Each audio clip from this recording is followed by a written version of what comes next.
Good morning. Fusion solar technology సమర్పిస్తున్న business breakfast షోకి స్వాగతం. ముందుగా ప్రేక్షకులందరికీ భోగి పండుగ శుభాకాంక్షలు, భోగి భాగ్యాలను పంచాలని టీవీ5 తరఫున అలాగే టీవీ5 బిజినెస్ టీం తరఫున మనసారా కోరుకుంటున్నాం.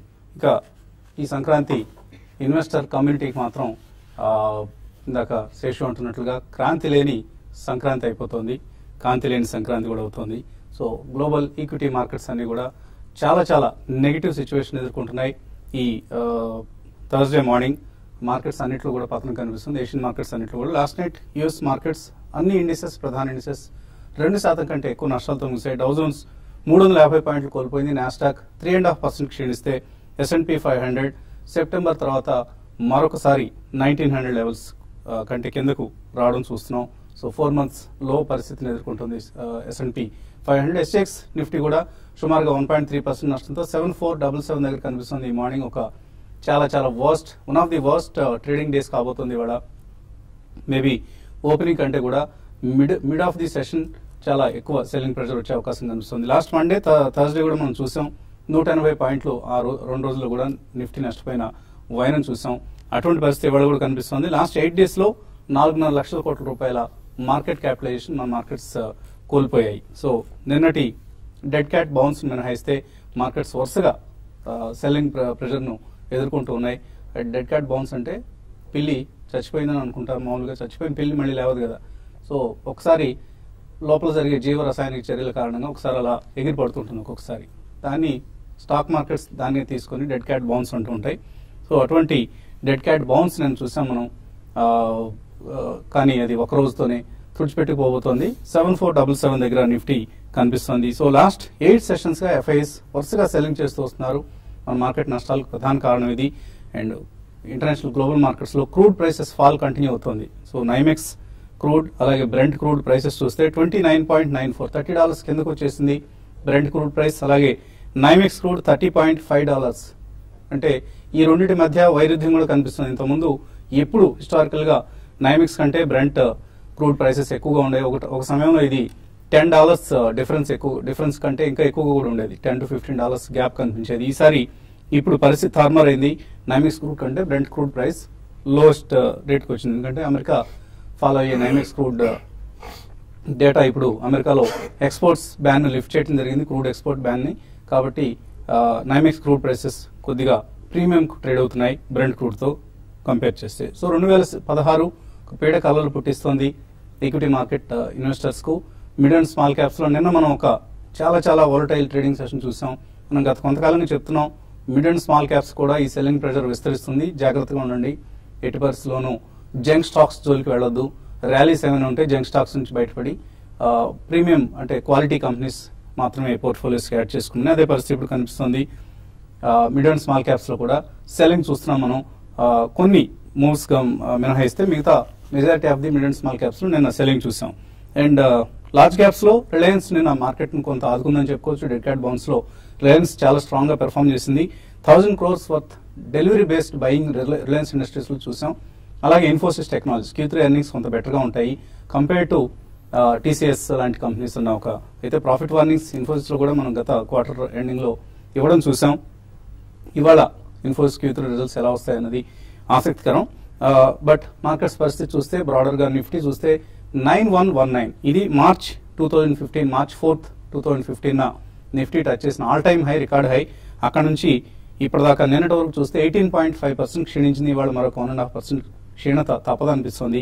So almost 20% all time highs నుంచి తగ్గి వచ్చింది. కానీ ఇక్కడ కూడా మార్కెట్స్ ఒక ఊరట లభించే అవకాశం కనిపించట్లేదు. ఎందుకంటే గ్లోబల్ మార్కెట్స్ నెగిటివ్ గా ఉన్నాయి. బోత్ ఈక్విటీస్ అండ్ కమాడిటీస్ రెండు కూడా సెల్లింగ్ ప్రెషర్ ఫేస్ చేస్తున్నాయి.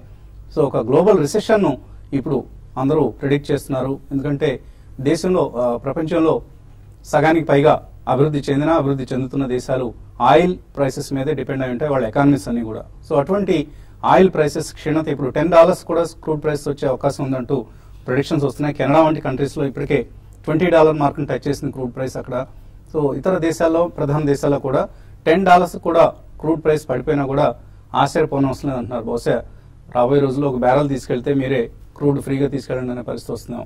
సో అటువంటి దయనీయమైన స్థితి కనిపిస్తుంది. సో ఒక గ్లోబల్ రిసెషన్ వచ్చే ప్రమాదం ఉంది. సో అటువంటి రిసెషన్ రావడం అంటూ జరిగితే ఈక్విటీ మార్కెట్స్ కు చాలా చాలా పీడకల్లో తప్పవు. 2008 లాగే మనం 2016 కూడా ఉంటుందా, ఇటువంటి కొన్ని వార్తలు కూడా వాటి మనం పేపర్స్ లో చూస్తున్నాం. లాస్ట్ 25 years లో 6 సంవత్సరాలు చాలా భయంకరమైన సంవత్సరాలు సెన్సెక్స్ సంబంధించి. 2008లో 52% సెన్సెక్స్ నష్టపోవడం చూసాం. అలాగే 2016 ఇప్పుడు ఎటువంటి పరిస్థితి వస్తుందనేది కొద్దిగా కన్సర్న్స్ వ్యక్తమవుతున్న సమయం. సో చాలా జాగ్రత్తగా ఉండాలి. ఈ రిటైల్ ఇన్వెస్టర్స్ ఈ మధ్య భారీగా మార్కెట్స్ లోకి వచ్చారు. రిటైల్ ఇన్వెస్టర్స్ పార్టిసిపేషన్ గణనీయంగా పెరిగింది. హిస్టారికల్ హై దగ్గర ఉంది ఇన్ఫాక్ట్.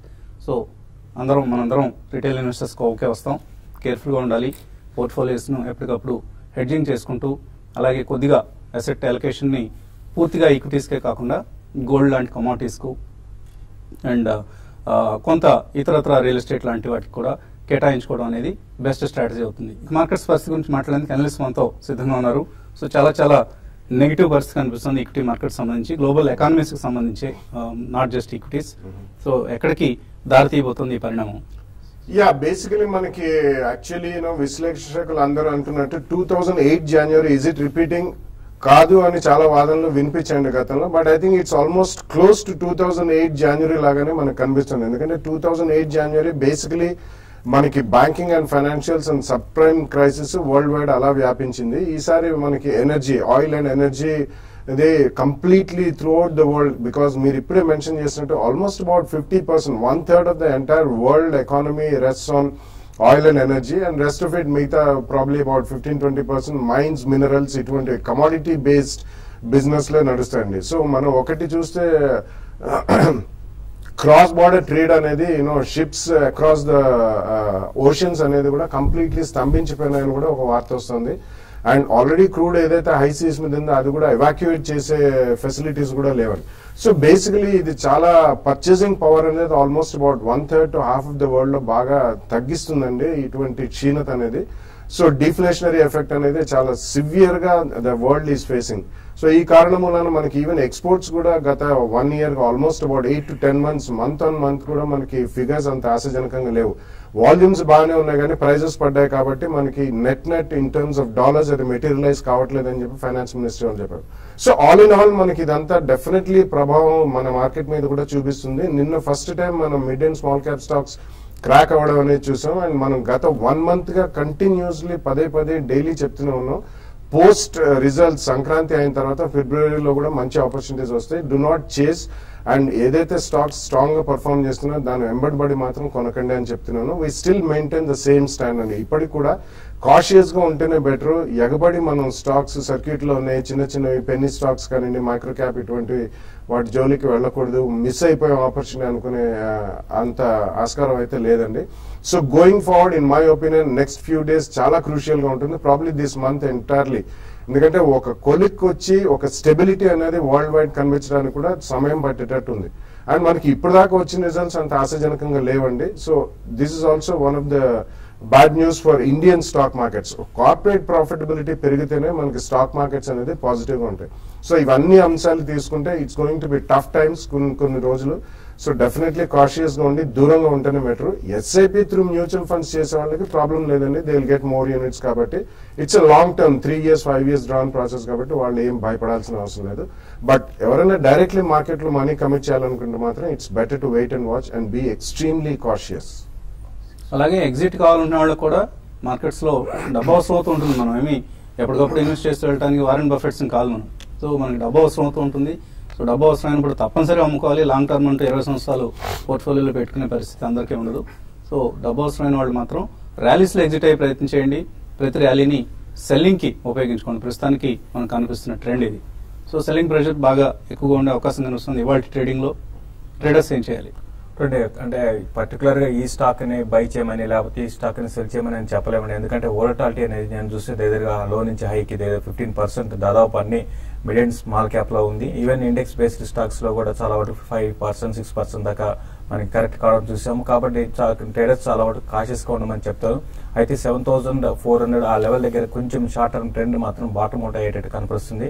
మళ్ళీ ఒక బౌన్స్ బ్యాక్ వచ్చింది. ఈ రోజు ఓపెనింగ్ డౌన్ వచ్చి మళ్ళీ 1 or 2 days ఇదే లెవెల్లో ఉండి నెక్స్ట్ 2-3 రోజుల్లో ఏమాత్రం మంచి రిజల్ట్ కానీ ఉంటే 1 or 2 కంపెనీస్ కానీ లేకపోతే ఈవెన్ గ్లోబల్ మార్కెట్స్ కూడా ఎక్స్ట్రీమ్ ఓవర్సోల్ లో ఉన్నాయి. కాబట్టి ఒక బౌన్స్ బ్యాక్ అనేది ఎక్స్పెక్ట్ చేయొచ్చు. వచ్చినప్పుడు ఈ లాంగ్ ఎవరైతే ఉన్నారో వాళ్ళు ఎగ్జిట్ కమ్మంటారు. బట్ ఓవరాల్ ట్రెండ్ అనేది నెక్స్ట్ 1 week 10 days కానీ చూస్తే ఒక రేంజ్ అనేది ఉంటుంది.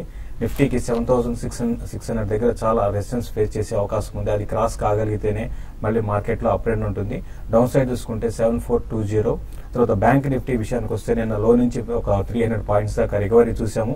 ఈవెన్ బ్యాంకింగ్ స్టాక్స్ లో కూడా కొన్ని లైక్ ఎస్బీఐ ఒకటి, పిఎన్బి లాంటి స్టాక్స్ కూడా ఓవర్సోల్ లో ఉన్నాయి. కొంచెం వాల్యుయేషన్స్ కూడా అట్రాక్టివ్ ఉంటాయి. కాబట్టి ఇటువంటి వాటిని షార్ట్ టర్మ్ ట్రెండ్ కి ఒక 5 to 6% kind of up trend కోసం బై చేయాలనుకునే వాళ్ళు బై చేయొచ్చు. బట్ అది ఎగ్జిట్ కూడా చాలా స్ట్రాంగ్ అంటే 3 to 4% పెరిగినప్పుడు మాత్రం ఎగ్జిట్ కమ్మని చెప్తాను. బ్యాంక్ నిఫ్టీకి ఈ రోజు 15,600 ఆ లెవెల్కి వచ్చినప్పుడు అంటే ఓపెనింగ్ అక్కడికి రావచ్చు. దాని కానీ బ్రేక్ కాకుండా ఉంటే బ్యాంక్ నిఫ్టీని లాంగ్ ఇనిషియేట్ చేయొచ్చు. ప్లస్ ఈ నిఫ్టీలో నిన్న వచ్చిన డౌన్ ట్రెండ్ మరీ ముఖ్యంగా ఎక్కువ మార్జిన్ కాల్స్ చూసాము. దాదాపు అన్ని బ్రోకింగ్ కంపెనీస్ నుంచి మార్జిన్ కాల్స్ వల్ల ఒకసారి panic mid and small cap తర్వాత ఇండెక్స్ బేస్ స్టాక్స్ లో ఉంది. ఈ రోజు కూడా మార్నింగ్ కొంచెం అదే రకమైన ట్రెండ్ ఉంటుంది. ఇటువంటి టైంలో లాంగ్ టర్మ్ ఇన్వెస్టర్ అంటే 2 to 3 years అనుకునే వాళ్ళు మాత్రం కొంచెం బల్క్ మనీ కరెంట్ లెవెల్స్ లో బై చేసుకోవచ్చు. అది కూడా ప్యూర్ క్వాలిటీ స్టాక్స్ లోనే బై చేసుకోమంటాను. వీక్నెస్ లో ఉన్న అంటే వీక్ కౌంటర్స్ ఏవైతే ఉన్నాయో అవి ర్యాలీస్ లో ఎగ్జిట్ కమ్మంటాను. బట్ ఓవరాల్ ట్రెండ్ పరంగా చెప్పాలంటే ఈ రోజు కూడా కొంచెం వీక్ గా ఉండి ఆఫ్టర్నూన్ యూరోప్ మార్కెట్స్ ఏ విధంగా ఉంటాయి దాన్ని బట్టి ట్రెండ్ ఉంటుంది. స్టాక్స్ విషయానికి వస్తే టాటా మోటార్స్ ఒకటి హైయర్ లెవెల్లో ఈ రోజు ఇంట్రాడే కోసం సేల్ చేయమంటాను. అయితే ఏషియన్ పెయింట్స్ మాత్రం లాస్ట్ 2-3 రోజులుగా వీక్ ఉంది. ఈ రోజు వీక్నెస్ లో ఏషియన్ పెయింట్స్ ని ఇంట్రాడే కోసం బై చేయమంటాను. క్రాంప్టన్ గ్రేవ్స్ ని హైయర్ లెవెల్లో ఇంట్రాడే కోసం సేల్ చేసుకోవచ్చు. తర్వాత అరవింద్ కూడా ఒకటి 340 దగ్గర స్టాప్ లాస్ పెట్టుకొని దాన్ని కూడా సేల్ చేయమంటాను. ఈవెన్ హెచ్డిఎల్ కూడా 80 రూపీస్ దగ్గర స్టాప్ లాస్ పెట్టుకొని ఇంట్రాడే కోసం సేల్ చేయమంటాను. ఇవన్నీ కూడా ఇంట్రాడే కోసమే. బట్ నెక్స్ట్ 1 or 2 days లో మాత్రం మార్కెట్ కొంచెం బౌన్స్ బ్యాక్ అవడానికి అవకాశం ఉందండి. ఓకే అండి, అలాగే పాజిటివ్ న్యూస్ కూడా ఉన్నాయి మనకు ఇవాళ వార్తల్లో. కేర్ హాస్పిటల్స్ అందరికీ తెలిసిన ఆంధ్రప్రదేశ్ అంటే తెలుగు రాష్ట్రాలకు చెందిన కంపెనీ ఇది. కేర్ హాస్పిటల్స్ 90 ఏళ్ల ప్రారంభమైన కేర్ హాస్పిటల్స్ ఇప్పుడు పూర్తిగా తెలుగువారు ప్రమోట్ చేసిన డాక్టర్ సోమరాజు ప్రారంభించిన కేర్ హాస్పిటల్స్ ఇప్పుడు పూర్తిగా విదేశీ ఇన్వెస్టర్ల చేతిలోకి వెళ్ళిపోయింది. అబ్రాజ్ దుబాయ్కి చెందిన గ్రూప్ ఇది. సో అబ్రాజ్ గ్రూప్ 72% వాటాని ఇంతకుముందు ఎవరైతే అడ్వెంట్ ఇంటర్నేషనల్ అనే కంపెనీ ఉందో ఆ ఇన్వెస్టర్ నుంచి చేతులు మారింది, స్టేక్ చేతులు మారింది. సో సుమారుగా 2,000 కోట్ల రూపాయల వాల్యుయేషన్తో కుదిరిన ఈ డీల్లో 72% వాటాని 1,850 కోట్ల రూపాయలకి 72% వాటాని అబ్రాజ్ గ్రూప్ కొనుగోలు చేసింది. సో చాలా చాలా హ్యూజ్ వాల్యుయేషన్ వచ్చింది. ఓవర్ పీరియడ్ ఆఫ్ టైం మొత్తం వాటాని అబ్రాజ్ గ్రూప్ కొనుగోలు చేసే ప్రయత్నం చేస్తుందంటూ ఇవాళ వార్తలో ఉంది. సో కేర్ హాస్పిటల్స్ ఇప్పుడు కేర్ అనే కాదు, హైదరాబాద్ లో మెజారిటీ ఆఫ్ ది హాస్పిటల్స్ ఇప్పుడు కార్పొరేట్ హాస్పిటల్స్ విదేశీ ఇన్వెస్టర్ల చేతిలో ఉన్నాయి. కాంటినెంటల్ హాస్పిటల్ అలాగే గ్లోబల్ హాస్పిటల్ ఇప్పుడు కేర్ హాస్పిటల్ ఇవన్నీ కూడా ఇప్పుడు విదేశీ ఇన్వెస్టర్ల చేతిలోకి వెళ్ళిపోయాయి. సో మన తెలుగు ఇన్వెస్టర్ల నుంచి విదేశీ ఇన్వెస్టర్లు కొనుగోలు చేసే స్థాయికి హాస్పిటల్స్ వెళ్ళటం పాజిటివ్ గా తీసుకోవచ్చు, నెగిటివ్ గా తీసుకోవచ్చు. సో మనం ఎలా అర్థం చేసుకోవాలనేది మన వివేకం మీద ఆధారపడి ఉంటుంది. సో నో డౌట్ నారాయణ హృదయాలయకి అంత వాల్యుయేషన్ ఎందుకు వచ్చింది లిస్టింగ్ సమయంలో అన్నది ఇప్పుడు అర్థమవుతుంది మనకి. సో రాబోయే రోజుల్లో ఒక బ్రైట్ ఫ్యూచర్ ని హాస్పిటల్స్ ఎంజాయ్ చేయబోతున్నాయి అన్నది అర్థమవుతోంది. ఇక ఇన్వెస్టర్స్ నుంచి కాల్స్ మెయిల్స్ తీసుకునే ముందు కాసేపు విరామం.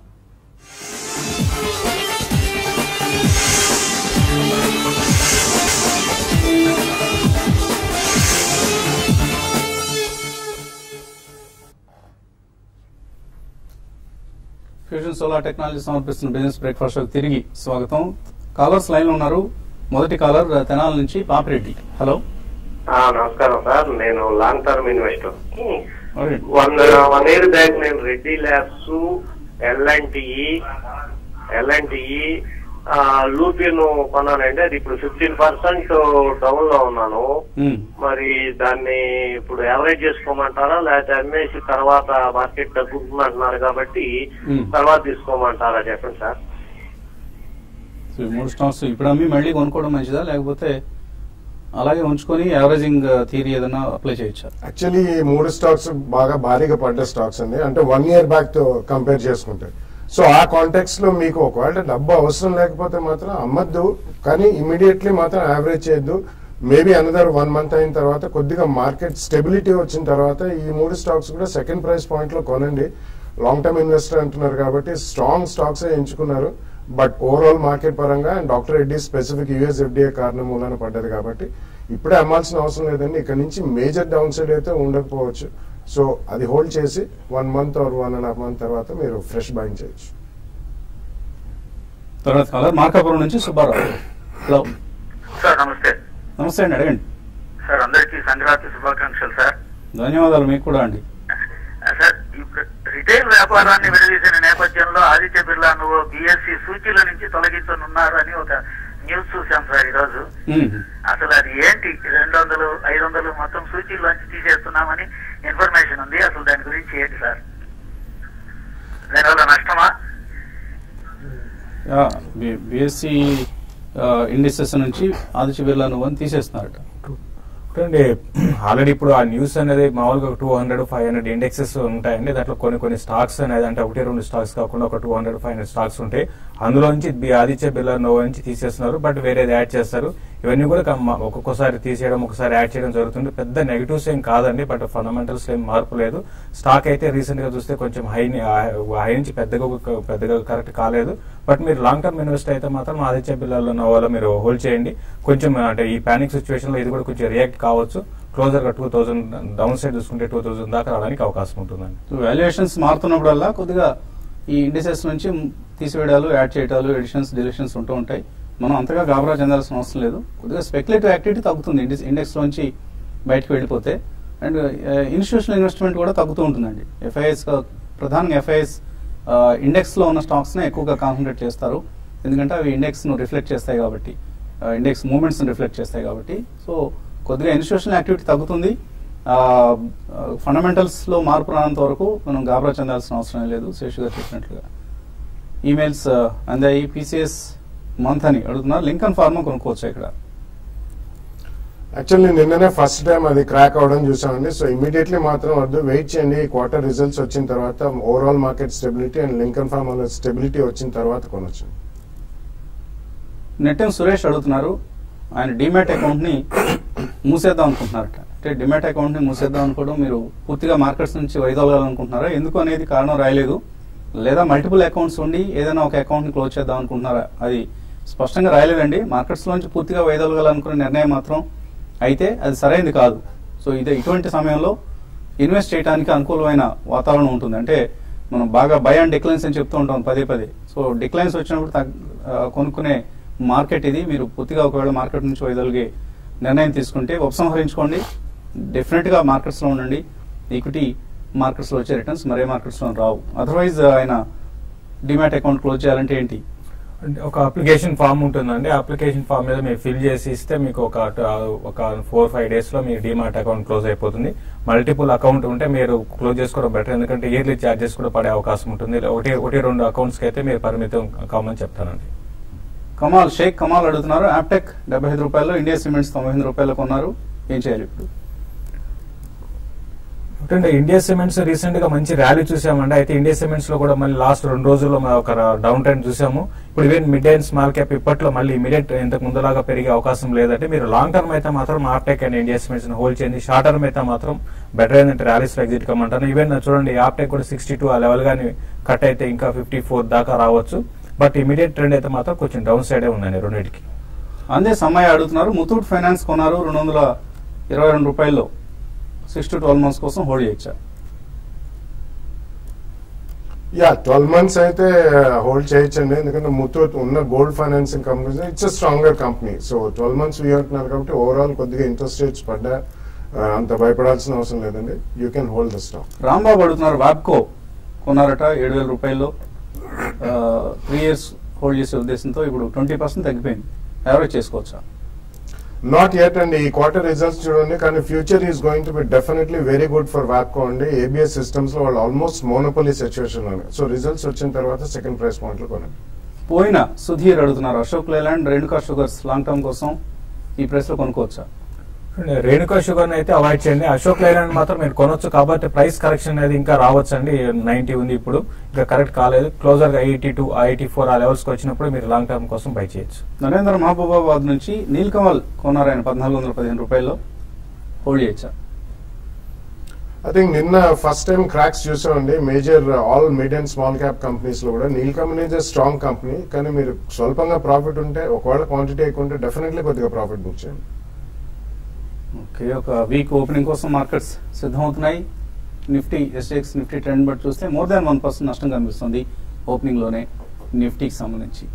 ఇది ఇవాల్టి fusion solar technologies business breakfast. మధ్యాహ్నం స్మార్ట్ ఇన్వెస్టర్లు మళ్ళీ కలుద్దాం.